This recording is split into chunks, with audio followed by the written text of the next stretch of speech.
Por la señal de la Santa Cruz de nuestros enemigos, líbranos, Señor Dios nuestro. En el nombre del Padre, y del Hijo, y del Espíritu Santo. Amén. Señor mío y Dios mío, creo firmemente que estás aquí, que me ves, que me oyes. Te adoro con profunda reverencia. Te pido perdón de mis pecados y gracia para hacer con fruto este rato de oración. Madre mía Inmaculada, San José, mi Padre y Señor, Ángel de mi guarda, intercedan por mí.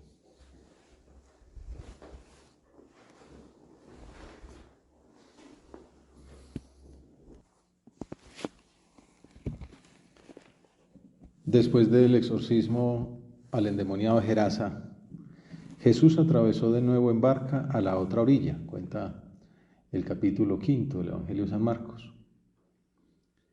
Se le reunió mucha gente a su alrededor y se quedó junto al mar.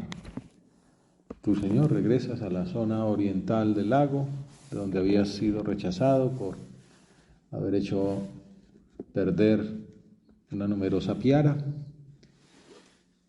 Para aquellas personas había sido más valioso el precio de los cerdos que la alegría por la salud de aquel joven curado. Nosotros nos situamos junto a los 12 apóstoles, junto a la gran muchedumbre, ansiosos de escuchar las enseñanzas del Maestro en nuestra oración. Sin embargo, una escena inesperada interrumpe la predicación de Jesús. Un hombre importante, miembro del consejo de ancianos de la sinagoga local, encargado, dijéramos, de controlar el culto los sábados en la sinagoga, logra hacerse paso entre la multitud y acercarse a Jesucristo. Cuando llega a su presencia, hace un gesto de humildad. Se acercó un jefe de la sinagoga que se llamaba Jairo y al verlo se echó a sus pies, rogándole con insistencia: mi niña está en las últimas.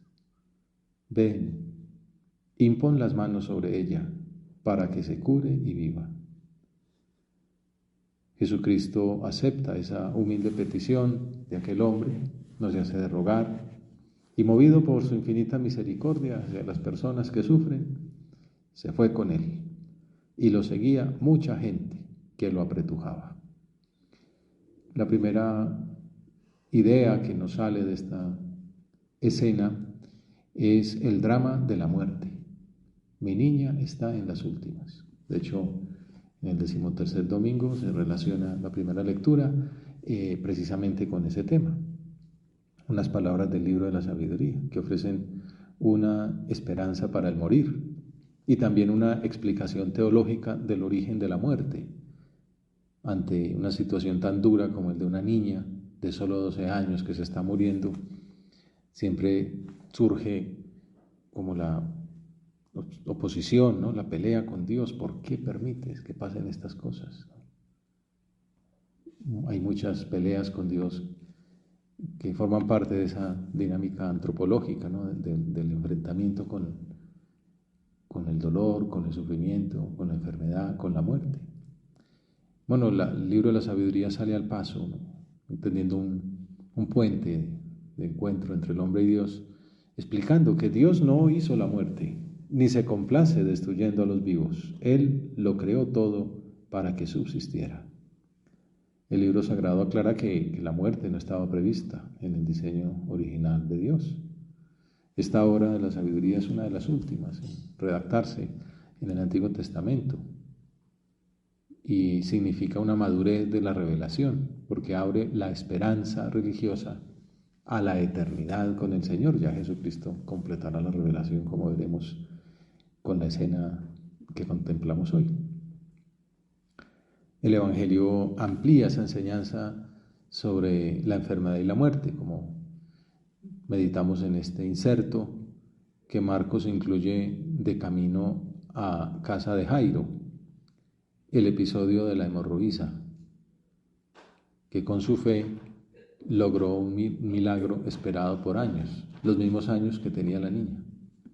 Había una mujer que padecía flujos de sangre desde hacía 12 años. Había sufrido mucho a manos de los médicos y se había gastado en eso toda su fortuna. Pero en vez de mejorar, se había puesto peor. Si la primera escena nos planteaba el drama de la muerte, en este caso la impureza legal y la pobreza que padecía la mujer, la soledad, Papa Francisco también se queda en ese tema afectivo, como era una rechazada, sola, abandonada, mal vista. La contrariedad del sufrimiento humano, del mal. ¿Cuál es su origen, su posible solución? Si Dios hizo todo bueno, ¿cómo se explica la maldad en el mundo? ¿Por qué hay tanta injusticia, tanta corrupción? ¿Por qué sufren los inocentes como esta pobre hemorroísa? Y gozan los malvados como Barrabás o el Epulón. Yendo más lejos, ¿por qué la muerte si tenemos ansias de inmortalidad? ¿Por qué muere una niña joven como la hija de Jairo? Son preguntas que se han hecho todas las personas desde los comienzos de la humanidad y el libro de la sabiduría ofrece una respuesta que también se remonta al principio. Dios creó al hombre incorruptible y lo hizo a imagen de su propio ser. El texto sagrado subraya que el Señor hizo el mundo y el hombre buenos, también en su composición corpórea, espiritual. Hay gente que piensa que la materia es mala, ¿no? Vio Dios que era bueno, el mundo, la tierra, los animales, el ser humano en su composición ilemórfica, pues, de cuerpo y alma. Es más, al ser humano lo creó a su imagen y semejanza, nos hizo libres. No quiso esclavos, autómatas, sino personas que pudieran dialogar con él con una respuesta voluntaria, como los hijos con su padre. Mas por envidia del diablo entró la muerte en el mundo. Esa es la verdadera explicación última del sufrimiento, del dolor, de la muerte. El pecado. Los primeros padres cayeron libremente en la trampa del mal. Pecaron. Y en consecuencia comenzó la mortalidad de los seres humanos. Seréis como dioses, fue la gran tentación, la soberbia, el encumbrarse. Estos días estoy estudiando la relación entre Ratzinger y Bacon. Hago un pequeño spoiler. Bacon dice aquello de la ciencia es poder. Y claro, y si uno conoce y tal, puede llegar a como estaba al principio, ¿no? Cuando podía conocer todo antes del pecado. Y claro, dándole vueltas a su razonamiento, Ratzinger termina concluyendo, pues no lo dice él, pero es una buena conclusión, que en ese intento se quedó, en ese volver a los orígenes, se quedó en el pecado original, ¿no? En el poder, en el querer ser poderoso, ¿no? En cambio, lo que ofrece el cristianismo es la humildad, la obediencia, el servicio, el don, libertad en verdad, no libertad utilitarista. Bueno, después de esa publicidad filosófica, pero que muy bonita y muy relacionada con esta. Claro, la tentación diabólica sigue siendo, o sea, al inicio de los hombres y en tiempos de Bacon y en toda la modernidad. Justo leyendo una novela también, un libro de un novelista también, pues con toda su vida poética y tal, pero llega un momento en que concluye eso, ¿no? Que ese mundo, pues es una mentira, ¿no? El mundo en que nos quieren vender que lo importante es el poder, ¿no? El poseer, el dominar, la autorrealización, la factibilidad, diría Marx. Bueno, todas estas transformaciones autodeificantes, no son el camino. Por un hombre entró el pecado en el mundo, ¿no? Por obedecer al demonio. Aquellas insinuaciones. Seréis como dioses. Por envidia del diablo entró la muerte en el mundo, resume el libro de la sabiduría. Los primeros padres cayeron libremente en la trampa del mal, pecaron y en consecuencia comenzó la mortalidad de los seres humanos. Sin embargo, la Sagrada Escritura enseña que lo verdaderamente importante no es la muerte física, sino la muerte espiritual, el pecado, que es la causa de todos los males, el único verdadero mal. Como enseña el Catecismo, Como consecuencia del pecado original, la naturaleza humana quedó debilitada en sus fuerzas, sometida a la ignorancia, al sufrimiento y al dominio de la muerte, e inclinada al pecado, inclinación llamada concupiscencia. Bueno, uno puede saber todo esto, lo importante es que lo luche, ¿no? Para no entrar por ese camino. Tu Señor creaste al ser humano para el bien y para la eternidad, pero el pecado ocasionó la tendencia hacia el mal y la muerte. La culpa de la muerte, la culpa de la enfermedad, la culpa del sufrimiento no es de Dios, es de la libertad mal utilizada. El Señor no creó esas inclinaciones. La culpa fue de la soberbia humana, que llevó a usar de modo erróneo el tesoro de la libertad. Con todo, el pecado no es la última palabra, porque como sabemos ya en el mismo Génesis, en el capítulo 3, el Señor prometió un redentor de esa culpa.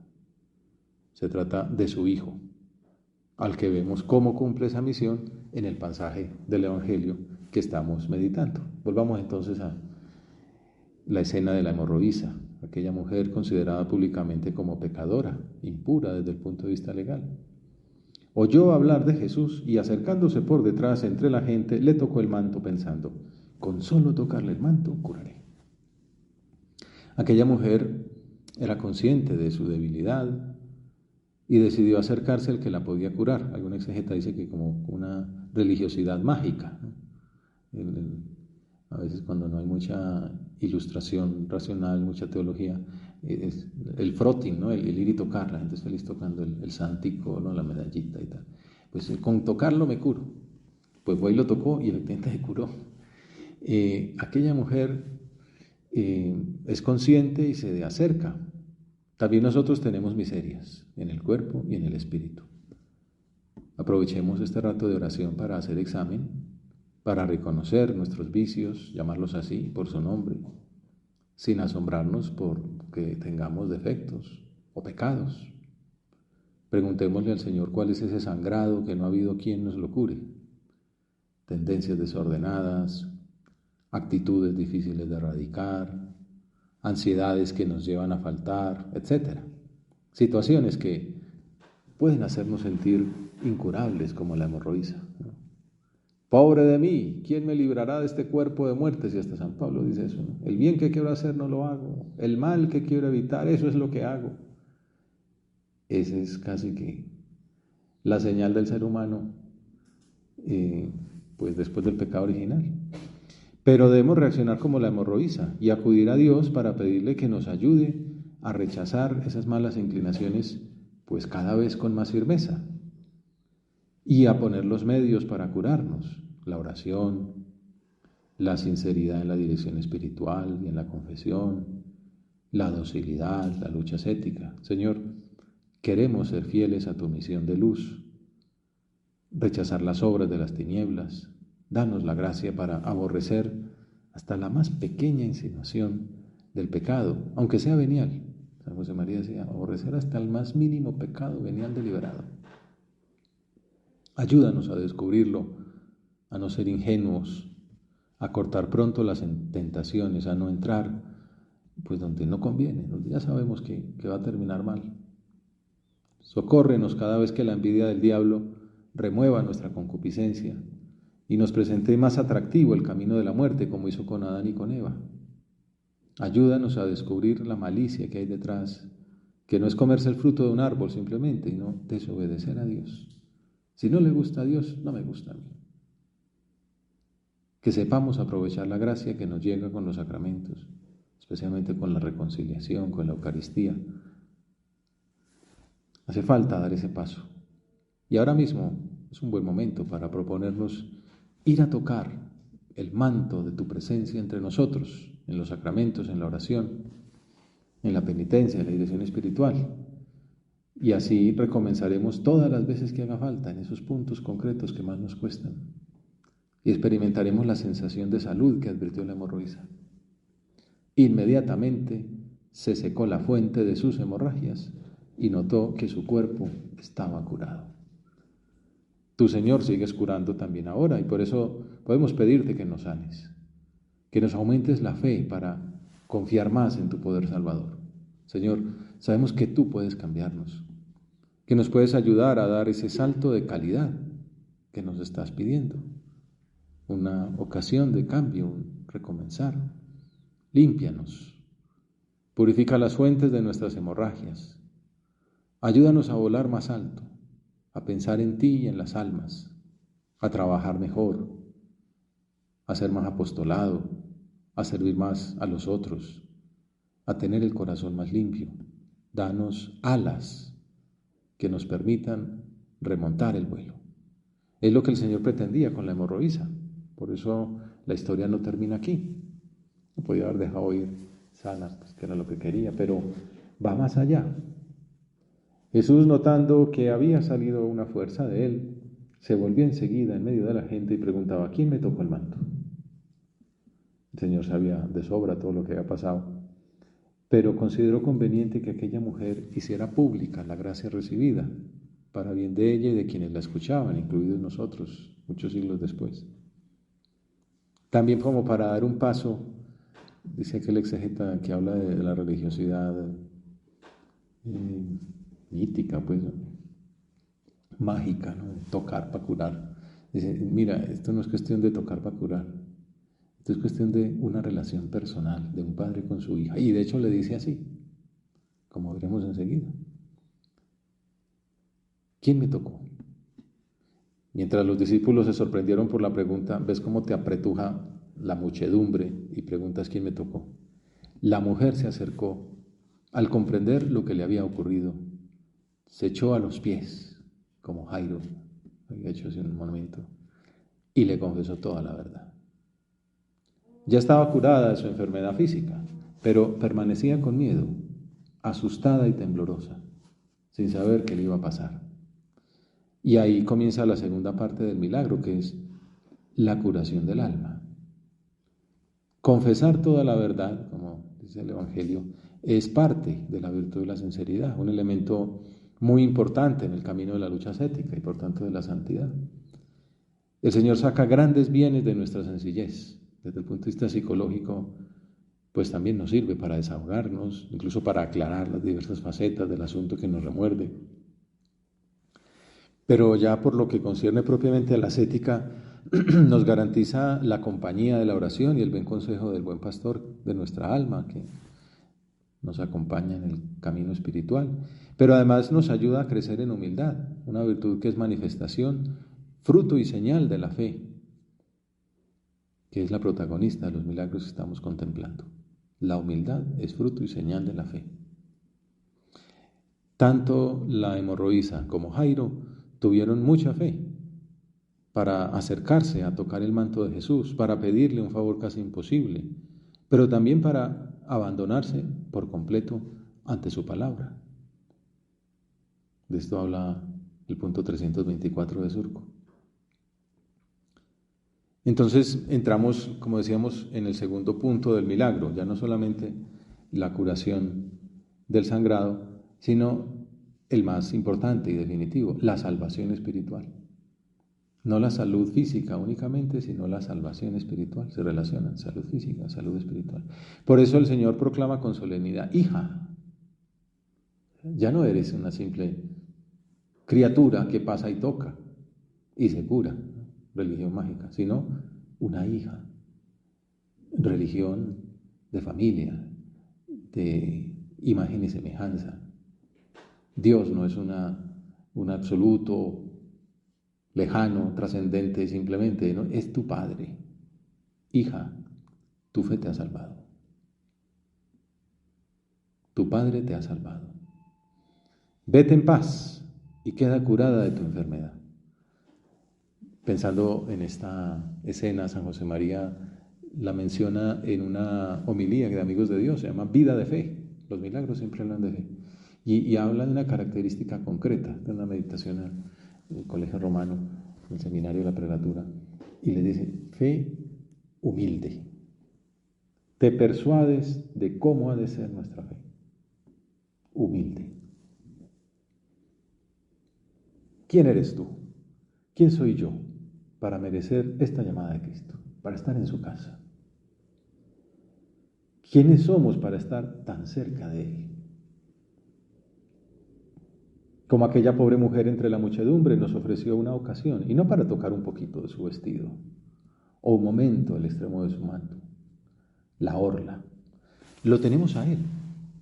Se nos entrega totalmente con su cuerpo, con su sangre, con su alma y con su divinidad en la Eucaristía. Lo comemos cada día. Hablamos íntimamente con Él, como se habla con el Padre, como se habla con el amor. Y esto es verdad, no son imaginaciones. Fe humilde para agradecer tantos bienes como nos ha dado el Señor. También para valorarlos y para no dejarlos perder. Porque el diablo precisamente pretende, seréis como dioses, ¿no? Haréis cosas mejores que estas. No, mejor que esto no hay nada. Mientras tanto, el padre de la niña, y uno diría estaría mirando el reloj, pero entonces no había reloj, de pronto de arena, pero estaba nervioso, la niña muriéndose y esta mujer ahí atravesada, ¿no? Haciendo que se retrasara la llegada del Señor. En su interior pedía a Dios que le diera una fe como la de esta mujer, que permitiera un milagro como el que ella había recibido. Sin embargo, todavía estaba hablando cuando llegaron de casa del jefe de la sinagoga para decirle, tu hija se ha muerto. ¿Para qué molestar más al maestro? Una cosa era que viniera a sanarla, pero ya la muerte ya es otra cosa. Una lanzada profunda atravesaría el alma de Jairo, como le pasa a muchas personas cuando escuchan esas noticias de la muerte del ser amado. Pensaría con dolor en el tiempo que han perdido con aquella mujer. Sentiría como Marta, la hermana de Lázaro, en otra ocasión, si hubiera llegado a tiempo, mi hija no hubiera muerto. Sin embargo, también recordaría esas palabras de elogio para la hemorroísa: tu fe te ha salvado. El mismo Señor se lo recalcó: no temas, basta con que tengas fe. La gente en ese momento se empezaría a dispersar con facilidad al ver que el caso no daba esperanza. Ya había habido una curación, la otra ya era imposible.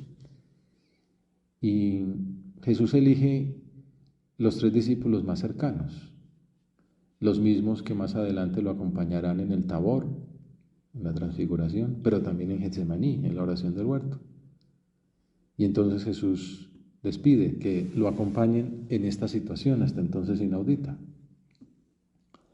Llegaron a casa del jefe de la sinagoga y encuentran el alboroto de los que lloraban y se lamentaban a gritos, las famosas plañideras, las flautistas, la tradición que había para que se viera que había dolor, pues se le pagaba gente para que llorara. Y después de entrar le dijo: ¿qué estrépito? ¿Qué lloros son estos? La niña no está muerta, está dormida. Así lo ve Jesús. Los demás, dice, se reían de él. Reírse de Dios. Esto ya es para otro tema. Jairo continúa en su prueba de fe. Ya no hay multitudes, ni siquiera el conjunto de los 12 discípulos. Solo están el Señor, los 3 testigos, su esposa y él. Y el cadáver de la niña. Los vecinos más cercanos le quitan toda esperanza y la posibilidad que Jesús plantea, a la que Jairo se aferra como última ilusión, desaparece para su familia en medio de unas burlas. Es probable que en alguna ocasión el Señor permita que nos enfrentemos a situaciones que exijan muchísima fe. Hoy salía en el Evangelio, pues, Tierra Santa destruida totalmente por los enemigos, ¿no? Y bueno, Dios purifica a través de esas pruebas. Nos puede pasar como a la hemorroísa, 12 años de enfermedad, o como a Jairo, que debió creer contra toda posibilidad. Pero esa virtud teologal, la fe, debe aumentar cada día. No basta con decir tengo fe, como un botón, ¿no? Es un hábito que hay que crecer en la vida diaria. Por eso debemos pedírsela a Dios, pedírsela en este momento. Aumentanos la fe, Señor. Ejercitarla con frecuencia. Profundizar en las verdades doctrinales, transmitirlas a nuestros conocidos. Pero pedir con fe. El mundo ha cambiado, la Iglesia ha superado grandes obstáculos por la oración de los santos, por la oración de la gente que tiene fe. Tantas mujeres santas, tantos hombres santos a lo largo de la historia. Pues bueno, ahora está en nuestras manos. Tenemos que ser santos como esos que nos precedieron. Creer con esa fe, pedir con esa confianza. Pero él los echó fuera a todos y con el padre y la madre de la niña y sus acompañantes entró donde estaba la niña, la cogió de la mano y le dijo, Talita cumi, contigo hablo, niña, levántate. Es una de las pocas palabras originales que tal cual pronunció Jesús en su arameo, que nos transmite el Evangelio. Talita cumi, contigo habla, niña, levántate. Ese verbo es el verbo de la resurrección, de la misma resurrección suya más adelante. La niña se levantó inmediatamente y echó a andar. Tenía 12 años y quedaron fuera de sí, llenos de estupor. De este modo alcanzan su plenitud las enseñanzas del libro de la sabiduría. Dios no hizo la muerte ni se complace destruyendo los vivos. Él lo creó todo para que subsistiera. Dios creó al hombre incorruptible y lo hizo a imagen de su propio ser. Es la esperanza de la vida futura. No estamos hechos para la muerte. La muerte de alguna manera es un don de Dios después del pecado, para pues no estar condenados, ¿no?, a la inmortalidad lejana de Dios, ¿no? Y entonces nos garantiza que este valle de lágrimas pues tendrá su final y estaremos vivos para siempre con Él. Esa es la vida futura. Si el Señor cuida así de la existencia terrenal de una persona, ¿qué no hará por nuestra salud espiritual? Por eso a la hemorroide le hace ver que lo importante no es tanto la salud física, sino la espiritual, el ser hija, la salvación. Por eso el milagro más significativo no es la salud de la hemorroísa, ni la resurrección de la niña. Lo más importante es la salud del alma, que recibimos en el sacramento de la penitencia y que fortalecemos en la Eucaristía. Por eso Jesús le dijo a la hemorroísa, tu fe te ha salvado. Al considerar estos dos milagros, dice un exégeta que se colige que no es la confianza en un gesto mágico lo que puede salvar, sino el encuentro personal con Jesús mediante la fe. Benedicto XVI enseñaba en alguna ocasión que para nosotros estos dos relatos de curación son una invitación a superar una meramente visión horizontal, materialista de la vida. A Dios le pedimos muchas curaciones de problemas, de necesidades concretas, económicos, laborales, de salud, y está bien hacerlo. Pero lo que debemos pedir con insistencia, y lo hacemos ahora, Señor, es una fe cada vez más sólida. Aumentanos la fe. San José María lo pedía todos los días en la Eucaristía. Digo, en la consagración, no lo decía en voz alta, lo decía del corazón. Domine, adauge nobis fidem, spem caritate. Pedir con frecuencia al Señor que nos aumente la fe, que nos haga una fe cada vez más sólida para que el Señor renueve nuestra vida. Creernos que el Señor nos puede hacer santos a pesar de nuestras miserias. Señor, auméntame la fe en tu gracia para que corresponda con más generosidad, para que vaya a tu camino, a tu ritmo, en tu onda, en tu lógica, que ponga mis pies en las huellas de tus pisadas, que vea con tus ojos, Cristo mío, Jesús de mi alma. Pedir con insistencia una fe cada vez más sólida para que el Señor renueve nuestra vida y una firme confianza en su amor, en su providencia, que no nos abandona. Esa es la idea central de esta escena, de esta meditación. Por eso mismo concluimos nuestro diálogo con el Señor, conscientes de que Él se dirige hoy a nosotros, como antes a Jairo. No temas. ¿Cuánto se nos dice en la iglesia? Juan Pablo II, Benedicto XVI, Francisco, no tengan miedo. Año de la esperanza, no tengan miedo. La esperanza no defrauda. No temas, basta con que tengas fe. Y le respondemos, acudiendo a la intercesión de la Virgen, maestra de fe y de humildad, con otra petición del Evangelio. Señor, yo creo, pero ayuda tú mi falta de fe. Auméntame la fe. Te doy gracias, Dios mío, por los buenos propósitos, afectos e inspiraciones que me has comunicado en esta meditación. Te pido ayuda para ponerlos por obra. Madre mía Inmaculada, San José, mi Padre y Señor, Ángel de mi guarda, intercedan por mí.